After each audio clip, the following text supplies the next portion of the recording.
luxurious Irish escapes for the wealthy, private castles, helicopter tours and exquisite experiences. Imagine jetting into Ireland not by car or plane, but soaring above the countryside in a helicopter, touching down at private castles and secluded retreats reserved for the global elite. Welcome to the world of high-end tourism in Ireland, where making things happen is the name of the game. From Hollywood stars to top CEOs, the demands of the ultra-rich push travel beyond the ordinary, turning trips into personalized spectacles. Meet Siobhan Byrne, the mastermind behind Adams & Butler, a Dublin-based luxury travel agency that crafts bespoke Irish adventures for clients who expect the extraordinary. Her stories reveal the lengths to which her clients go for exclusivity. One bought a €20,000 camera for an African safari but ended up using her iPhone because she didn't know how to operate the fancy gadget. That's the kind of money and mindset we're talking about. Most clients are wealthy Americans, Mexicans, and Latin Americans, CEOs, lawyers, financial bigwigs, who think decades ahead about their travels. Byrne explains that many of them map out their trips years in advance, not because of availability issues, but simply to cross off experiences from their bucket list and keep things moving forward. For these clients, Ireland isn't just a destination, it's a playground for private flights, exclusive access, and opulent stays.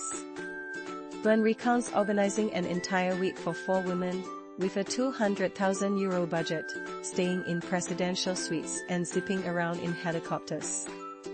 One flew in just for her husband's preferred shade of Delftware for a birthday dinner, just one example of their meticulous customizations.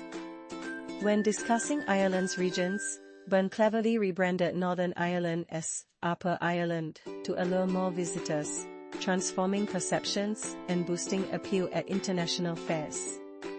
Her approach is all about redefining experiences to meet the high standards she sets for her clientele. What's the reverse effect of global politics? Byrne notes that the election of Donald Trump has begun to influence her clients' choices. Fears about perception and travel restrictions have made some Americans hesitant about leaving the US, while others worry about re-entry issues if they have residency in Latin America or elsewhere. Even luxury hotels, like at St. Andrews, report cancellations for the same reasons. Beyond Europe, Byrne caters to Russian families who spend hundreds of thousands, sometimes even millions, on private trips. They might buy a cask of whiskey as an investment or visit distilleries as part of their lavish itineraries.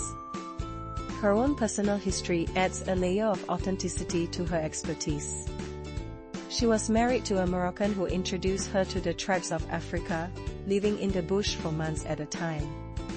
Now, she continues to lead clients on African adventures, specializing in tribal tours with images of her with northern Tanzanian hunter-gatherers, just one example of the unique journeys she curates.